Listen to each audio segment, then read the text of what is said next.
أعوذ بالله من الشيطان الرجيم بسم الله الرحمن الرحيم رب اشرح لي صدري ويسر لي أمري واحلل عقدة من لساني يفقهوا قولي أما بعد السلام عليكم ورحمة الله وبركاته. Құрметті шәкірттер, құрметті көпшілік, құрметті бауырлар, Алланың қалауымен бүгін 14-ші сабағымыз басталайын деп отыр. Алла қаласа дәрістеріміз аяқталуға жақын. Кеше 13-ші сабақта біз не өткен едік? Идғам тақырыптарын, идғам дегеніміз әріптің бір-біріне кіргізіліп оқылуы. Сол тақырыпты кеңінен ашқан едік. Бұл тақырыптың алдыңғы бір тақырыпта өткеніміз бар, сукунду нун мен тәнуин. Оған қатысы жоқ деп айтқан болатынбыз. Ол сукунду нун мен тәнуиннің тақырыбы бір бөлек тақырып. Кешегі өткен 13-ші сабақтағы тақырыбымыз ол бөлек тақырып, Сукунду бірінші әрібі сукунду болып келіп, екінші әрібі қарекел болып келіп, кіргізіліп оқылу тақырыбын өткен едік. Одан кейін мынандай дұғалармен жаттығу жасаған болатынбыз сіздерменен. Және үй тапсырмасын берілген. Және енді бүгін Алла қаласа жаңа сабақ басталады, Алла қаласа. Ал бисмилла, бүгін жаңа тақырып сукунду мим. Мимнің үстінде сукун тұр, көрдіңіз ба? Міне. Сукунду мимнің үкімі. Сукунду мим үкімдері яғни. Сукунду мим келеді Құранда. Сукунду мимнен кейін, одан кейін келген әріппен жолыққан кездегі ережесі ғой. Сукунду мим келеді, одан кейін келген қандай әріп болсын, ереже бөлініп кетеді. Сол ережені түсіндіретін боламыз. Бірінші ережесі сукунду мим келді, міне. Одан сукунду мимнен кейін кәдімгі мим келсе, оның үстінде фатха болсын, касра болсын, дамма болсын, маңызды емес. Ең басты екі мим жолықса. Бірақ бірінші мим сукунду болу керек, бірақ міндетті түрде жолыққан кезде араб тілі негізі былай қарай жазылады ғой.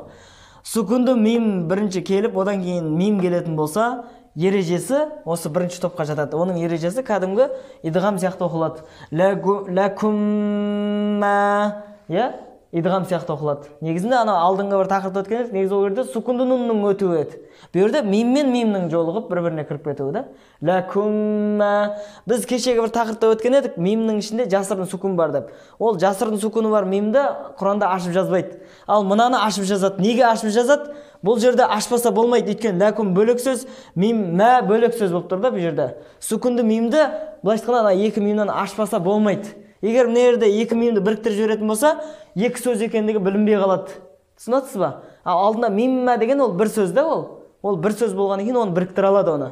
Екі мимді біріктіріп шадда қылып жібере алады. Мынаны шадда қылып жібере алмайды. Себебі бұл ләкум бөлек сөз, мә бөлек сөз. Сол үшін екеуін біріктіре алмайды. Ережесін түсіндіре алдым, ләкумма, бірақ оқыған кезде біріктіріп жібереміз. Мынаның үстінде не пайда болады? Шадда пайда болады. Осының үстінде шадда пайда болады. Көрдіңіз ба? Бұл бірінші ережені түсіндіре алдым. Алдыңғы идғам мұтақа нелерге ұқсас шатастырып алмасын деп атында мимма деген мысал келтіргенбіз. Сол жерде мимманың ішінде жасырын сукунду мим бар дегенбіз. Және оны кіргізіп жібергенбіз. Ол бір сөзде болған үшін кіріп кете алады. Мынау бір сөзде болмаған үшін кірмейді. Бөлек-бөлек жазылады, бірақ оқыған кезде кіргіземіз.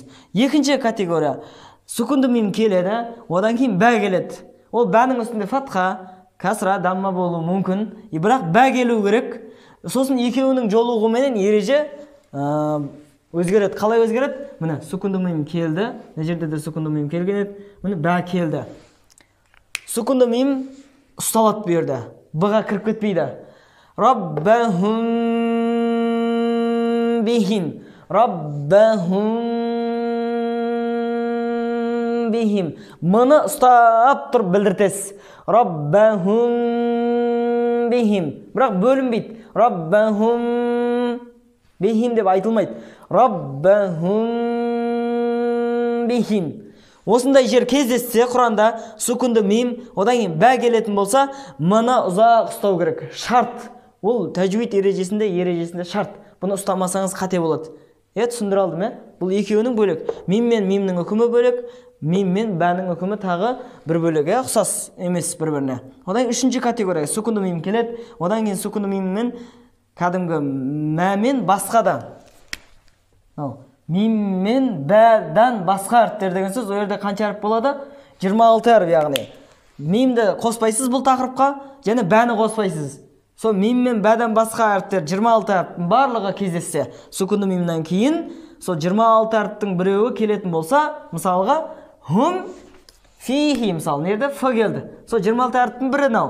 Фә 26 әріптің бірі. Осы фә келгендігі себепті бұл ережесі кәдімгі сукунду мимнің үкімі қалай болады? Хум фихи. Қалай тұр? Солай жазылып тұр, солай оқылады. Хум фихи. Қаф келсе хум қи. Басқа әріптер хум ди, хум жи. Ондай ұсталып, бір-біріне кіргізіліп, ондай ереже болмайды. Бірақ ана 1 мен 2-де қатты кіреді. Тез мынау мимға кіріп кетеді, нерде ұсталады деп, мына жерде ешқандай несі жоқ, бірақ мимді білдіртіп оқимыз. Осы 3 категорияны жақсылап жаттап жазып алсаңыздар, сіздерге Құран оқыған кезде көмек болады иншалла. Ал бисмилла, сіздерге енді 14-ші сабағын жалғастырайын деп жатырмық. Сабақ бұдан кейін күрделене береді, қиындай береді. Сәл жауапкершілікпен, сәл немқұрайлық қарамай мән беріңіздер. Өйткені сәл мән бермесеңіздер, адам үйренбей қалады, түсінбей қалады сондай. Сол үшін көбірек уақыттарыңызды арнасаңыздар, иншалла түсінікті болып кетеді. Енді мына жерде 2-ге бөлдім. 2 тақырып өтеміз иншалла. 2 тақырыпты бірден өтіп кете салайық. Сәкта тақырыбы. Яғни сәкта деген сөз тыныштыру. Яғни сукун деген сөз бар, сол сукуннан сәктаның шығу тарихы бір жерден шығады.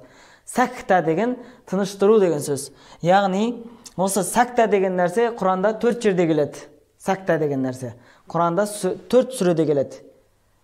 Қағып сүресінде келеді, Ясин сүресінде, Қиямет, Мутаффифин сүрелерінде. Иншалла сіздер уже Құран оқиын деп жатсыздар, соған керек мағлұмат ретінде беріп жатырмын. Осы Қағып сүресінің 1-ші аятында келеді. Айуажан дегеннен кейін негізінде аят аяқталады да, 1-ші аят аяқталады. Бірақ келесі аятпен жалғастырам деген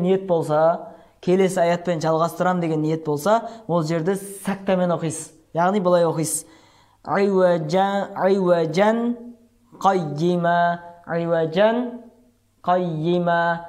Жан дегеннен кейін демалмайсыз. Жан қаййима.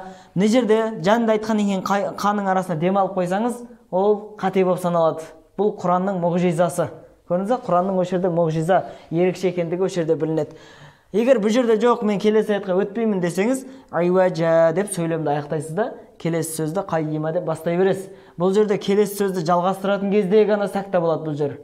Ережесі солай да. Нерде синді қойып қойдым. Құранда да осы жерге синді қойып қояды. Яғни өрде сәкта бол, тыныш тұр, демалма деген сөз. Демалмай жалғастыр деген сөз. Ясин сүресінде 52-ші аятында келеді. Қадина хәза. Бұл жерде аят бітпейді. Аят бітпейді, бірақ осы жерде демалмайсыз. Тоқтайсыз да, демалмайсыз. Қадина хәза. Қадина хәза деп жалғастырасыз. Демей тұрасыз, демалмай. Ережесі сол бұның. Сәкта деген сол.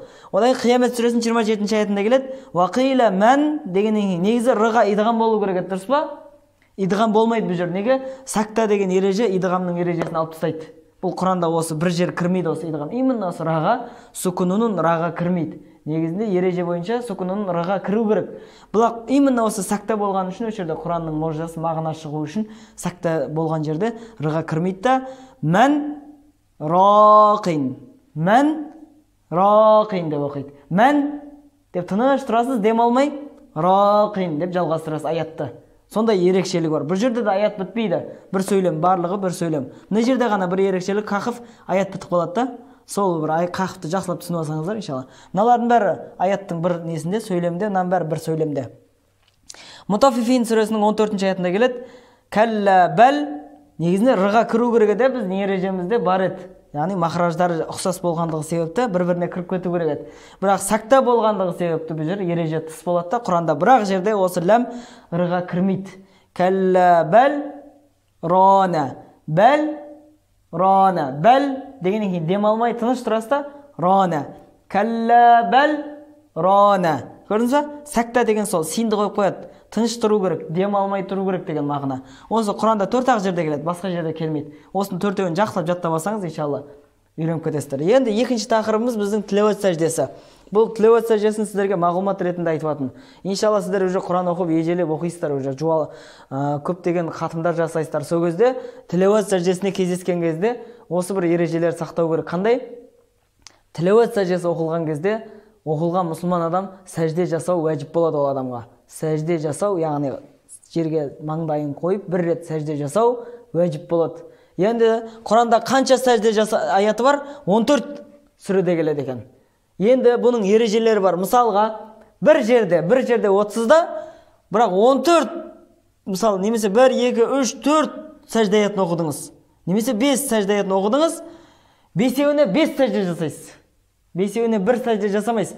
5-еуіне 5 сәжде жасайсыз. Әрқайсысы бөлек-бөлек сәжде жасайсыз.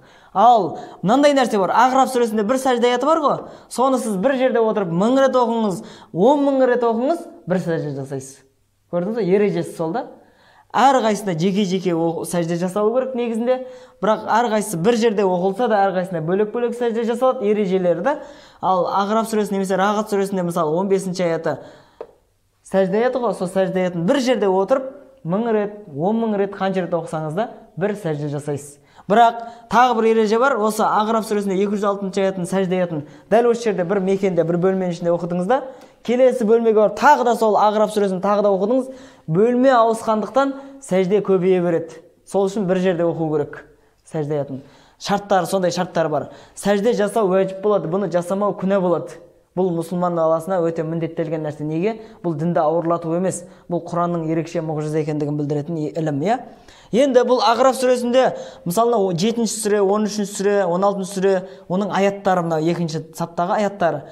Ағраф сүресінің 7-ші сүре болады. Құран бойынша, тізім бойынша 7-ші сүреде келеді. Оның 206-ші аяты, одан Рағат сүресінің 15-ші аятында не деп келеді? Сәждә деген сөзбен келеді. Яғни ол көпше түрде келеді, жекеше түрде келеді. Жалпы осы мағынада сәждә деген сөзбен келеді. Яғни сәжде ету мағынасында сөз келеді. Барлық аятта сәжде деген сөз келеді.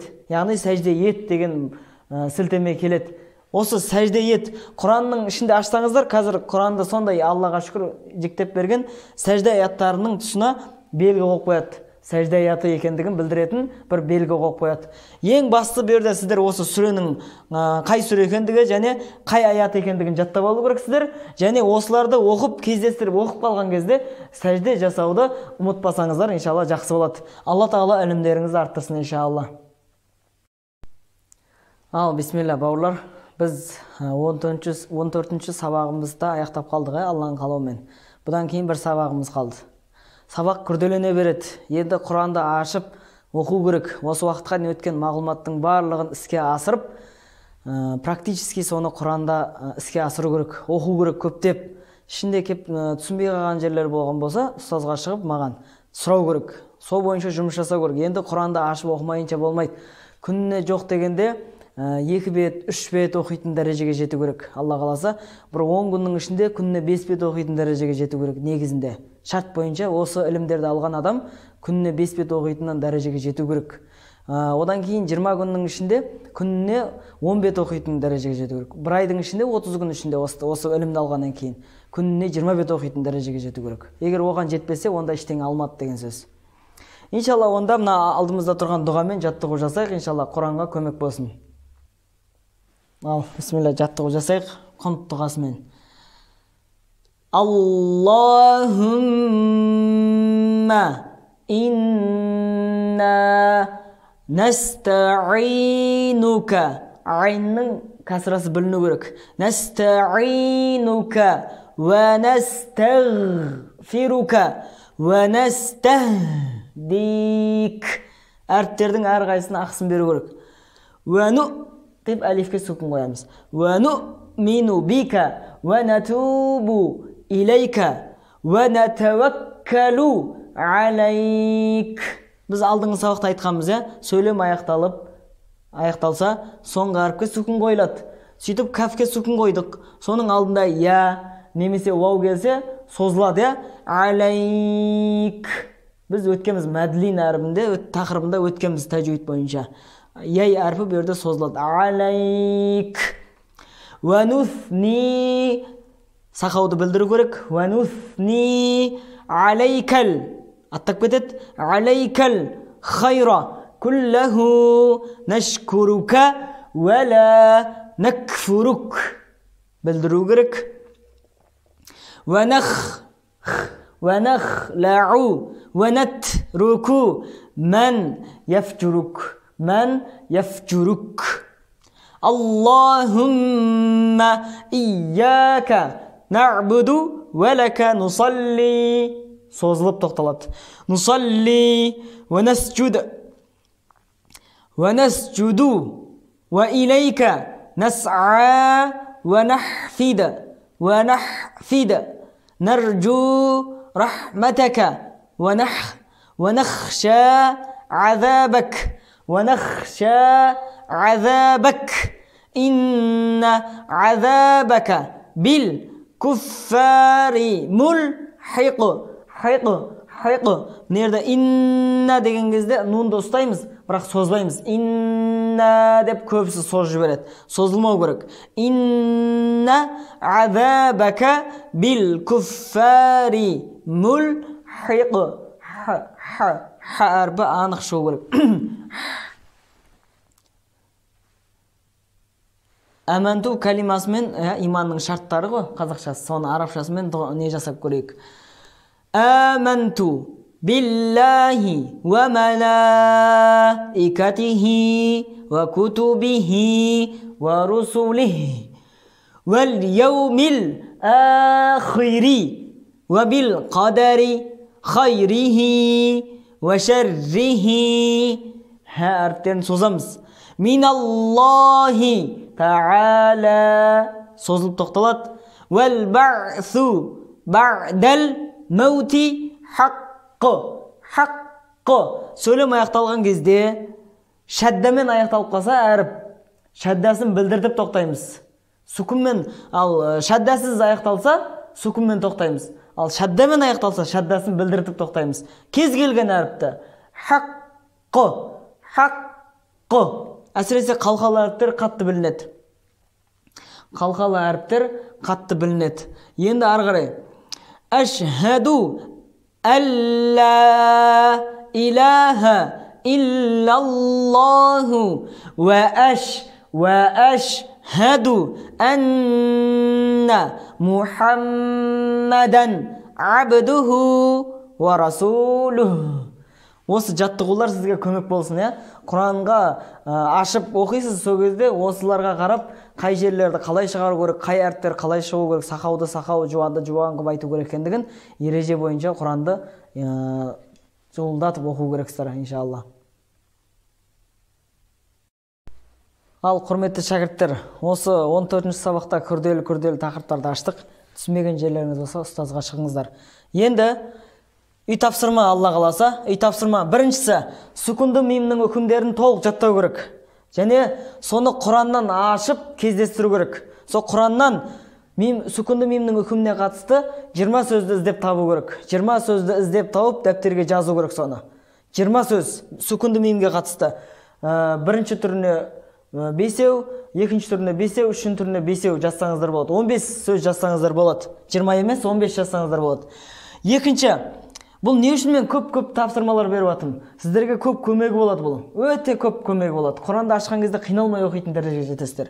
Екінші, сәкта тақырыбын Құраннан іздеп табасыздар. Өзі Құранда 4 жерде кездесетін еді, соны ашып тауып, 20-30 рет соны оқып қайталайсыздар. 20-30 рет. Үшінші, тіләуат сәжделерін Құраннан іздеп табасыздар. 14 жерде кездесетін, 14 жерден ашып, соны тауып, 10-20 рет оқып дайындаласыздар. Әр қайсына, әрбір сәжде аятына 10-20 рет оқып дайындаласыздар. Құранды былай айтқанда болды, сіздің 13-ші мүшеңізге айналу керек. Төртінші, дұғалармен жаттығу жасайсыз. Кемі 30, ең ұзағы 100 рет жасайсыз дұғаларменен.